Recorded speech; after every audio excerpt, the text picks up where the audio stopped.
Hey, what's up, everybody? So today we are going to talk about our CMPE project, which is to classify science questions by subject. Right. So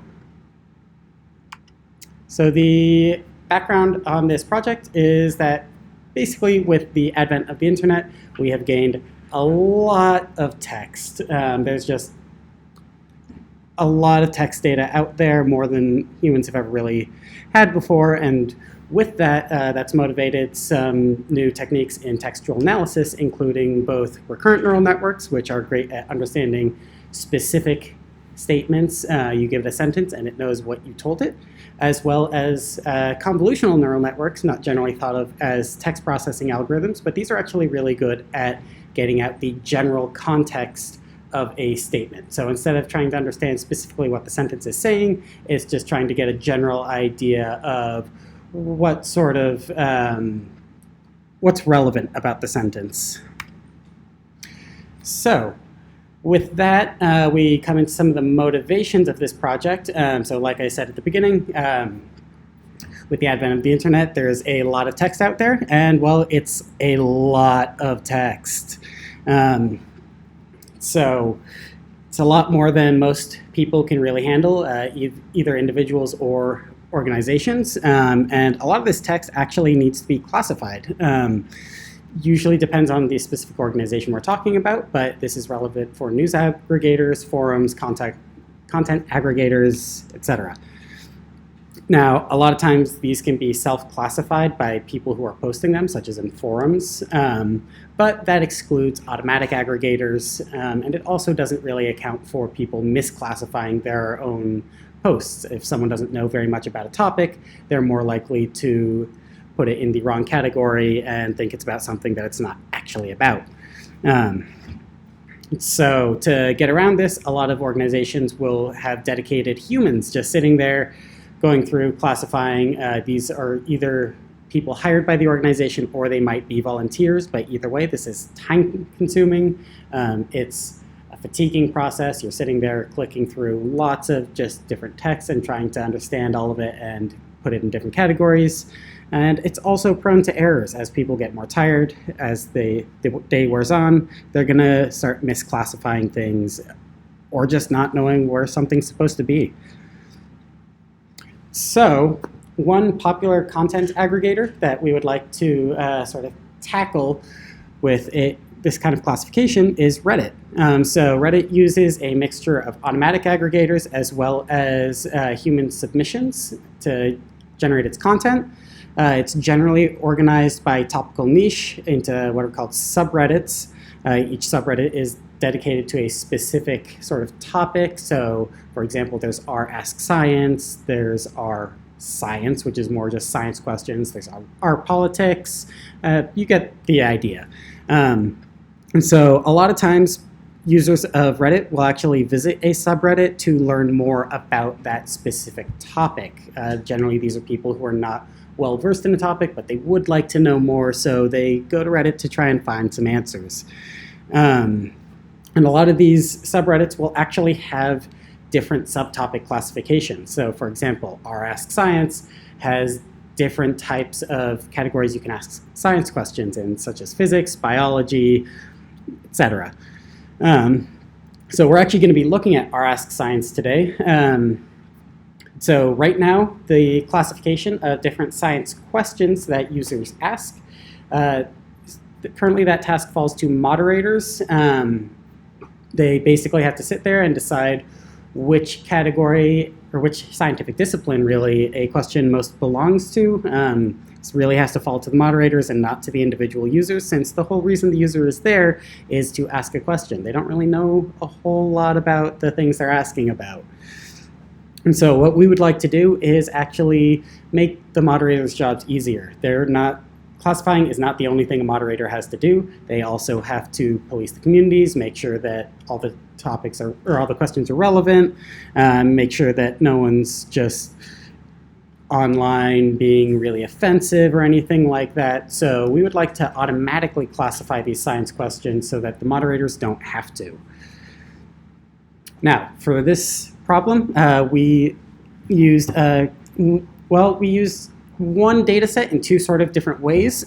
So our initial data set was 1.2 million user submissions to the subreddits r/ask_science and r/science. So while we're just classifying on r/ask_science, we did pull subreddit submissions from other related subreddits, in this case just r/science, but that just was to broaden our vocabulary a little bit. Later on when we're classifying, we are going to limit ourselves to r/ask_science.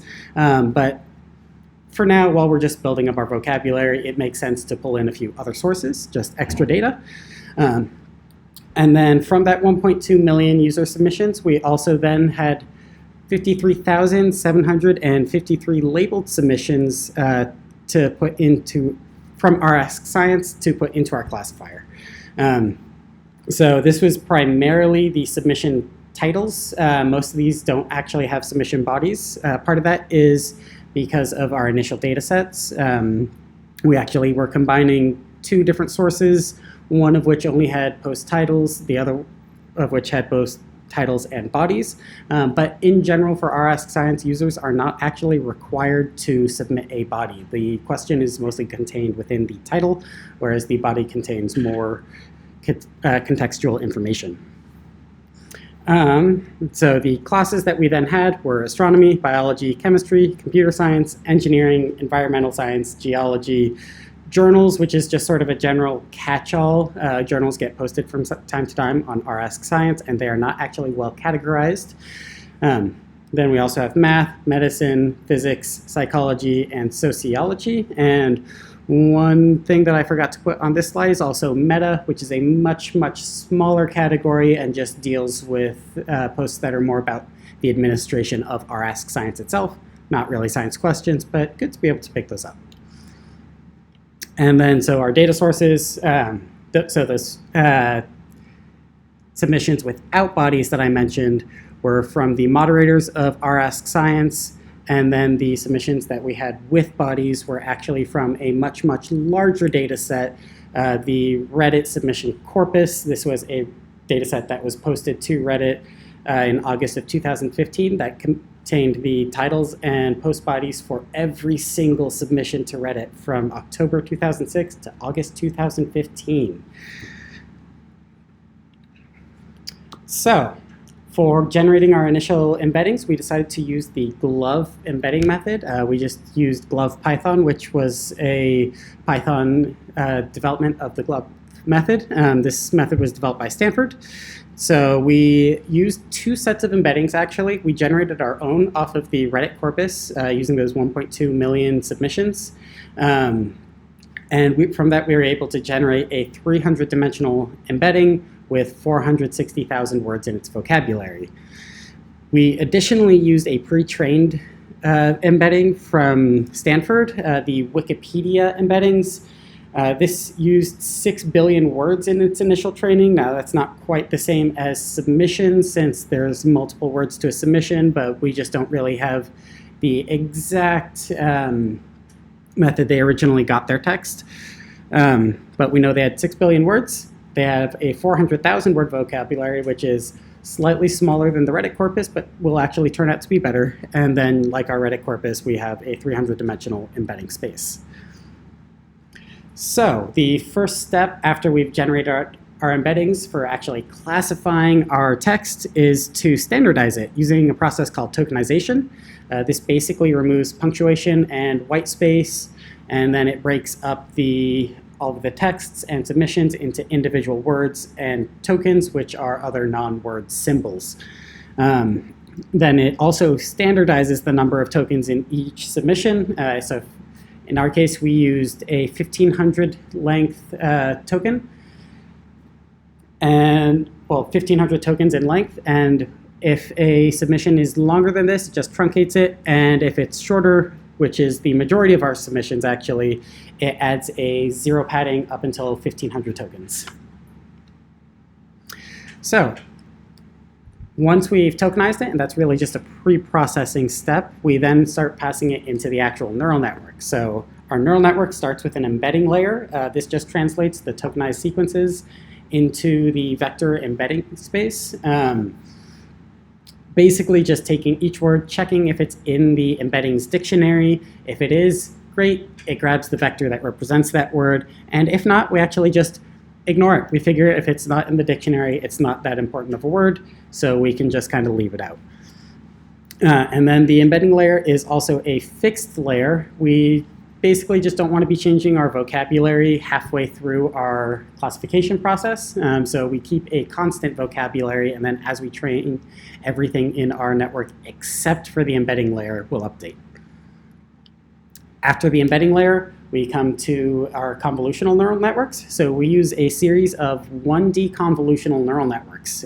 So like I mentioned in the beginning, one popular architecture for processing text is recurrent neural networks, RNNs. This is actually probably the most popular architecture for processing text.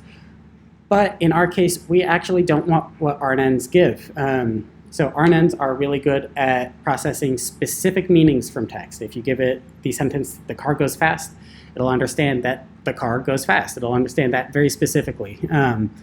1D convolutional neural networks, while they're also very good at processing time series data like RNNs, they are actually not meant for picking out the specific meaning of sentences, and instead are trying to figure out the general context of the sentence. So in the case of "the car goes fast," a 1D CNN might, instead of understanding that it's a fast car, understand that there is some sort of moving object. Now, with small chunks of text, this isn't necessarily going to be the best way to figure out what's going on in the text, but as your text size increases, you'll get more and more context, and it's easier for our 1D CNN to pick up overall what's being said in some chunk of text.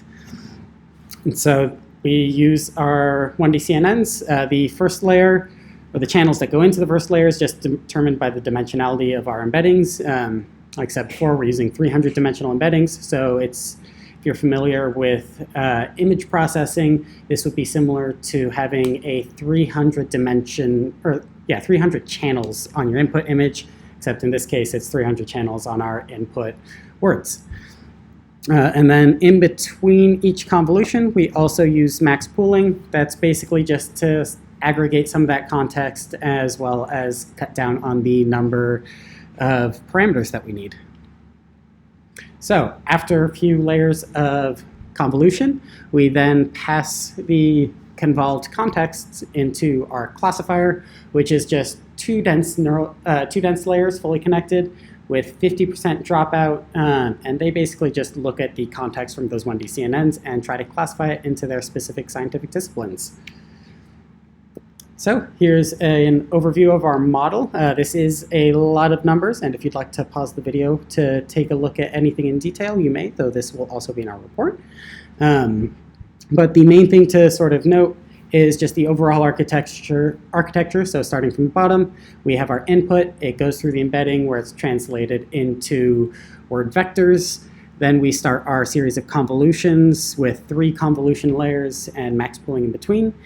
We apply a global max pool, which just looks at the largest output in each of the filters and outputs that.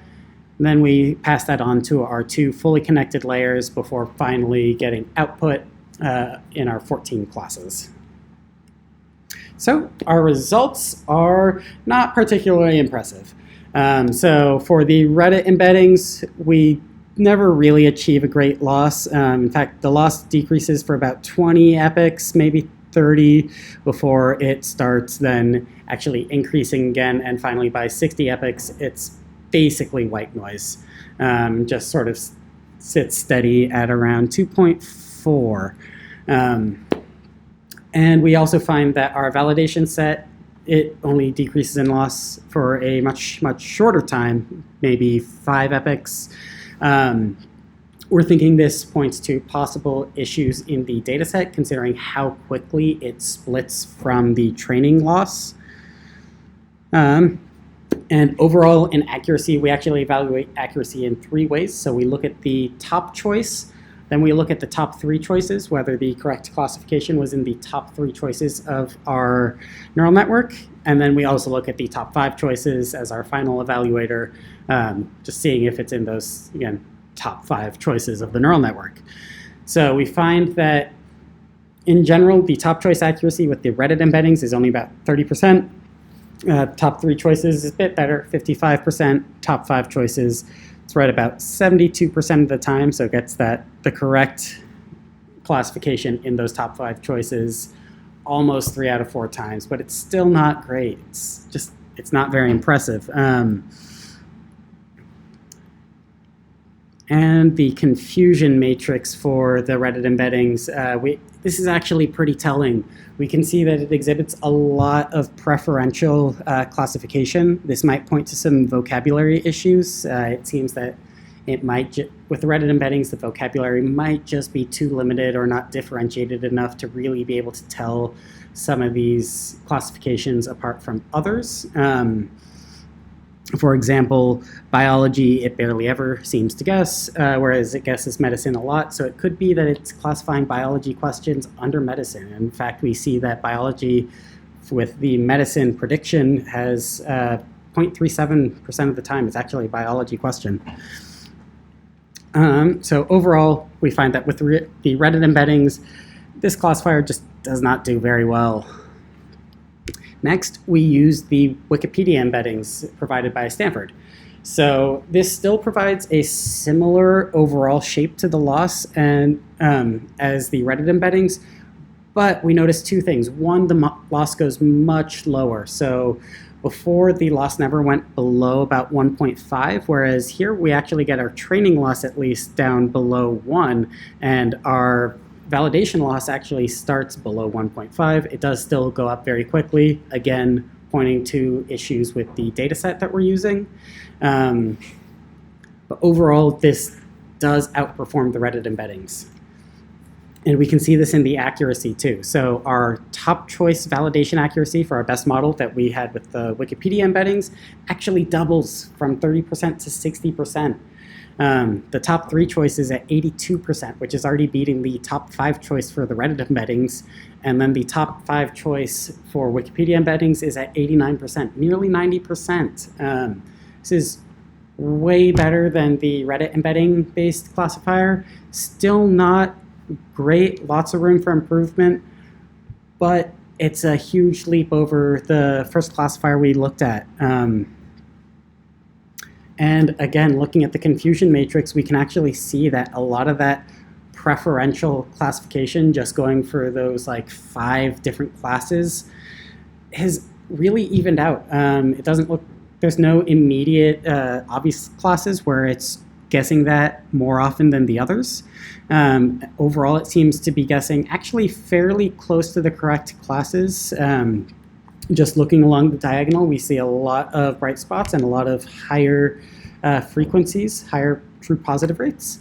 There's still a few issues, especially with some of our smaller categories, such as journals,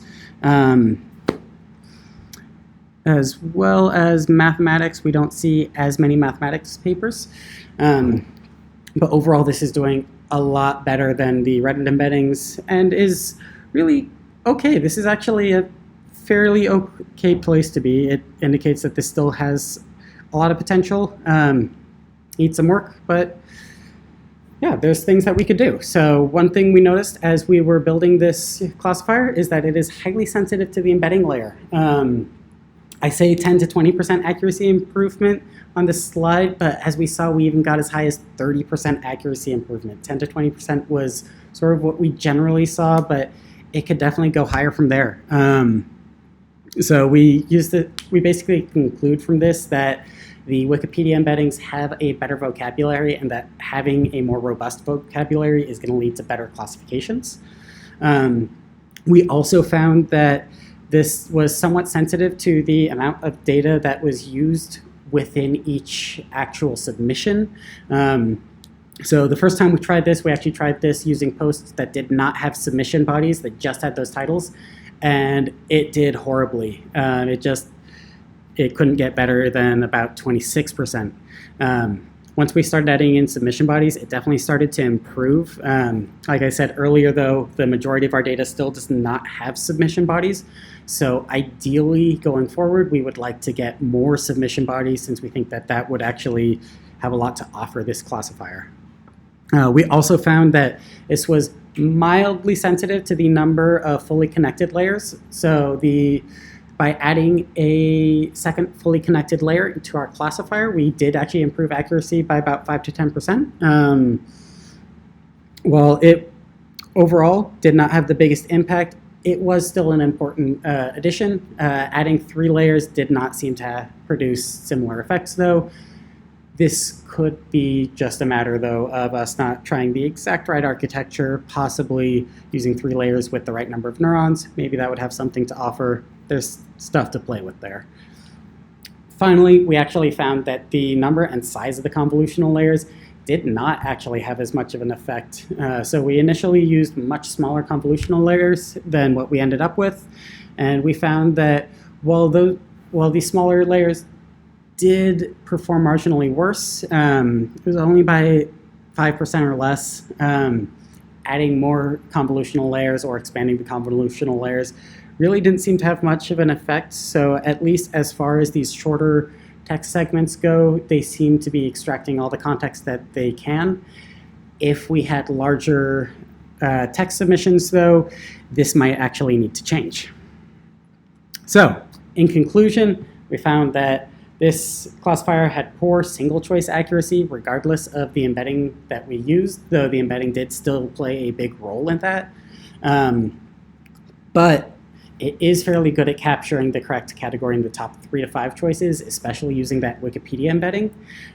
We think that while this may not succeed in its original goal of fully automating the classification process for these submissions, it could still aid moderators by giving them initial suggestions so that instead of looking through a list of 12 to 14 classes, they're just looking at 3, maybe 5 classes and selecting from there. And most of the time, the best class should be in those top 3 to 5.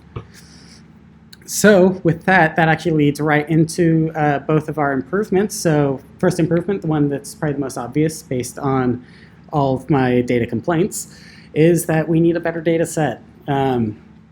Specifically, we'd like to have more consistent text lengths, including more submission bodies. That would, I think, go a long way towards improving this classifier. And then the other thing that we would like to do is actually pair this with some reinforcement learning. So if we were to set this up in a context of it providing suggestions to moderators, that would actually be a really good environment for reinforcement learning as well. It could provide these suggestions, see what the moderator says, and use that to reinforce some of its own learning and improve the data set. And at the same time, while we're doing that, we would also be able to just cull a larger data set off of Reddit and have more to actually work with. Okay. Thank you for your time.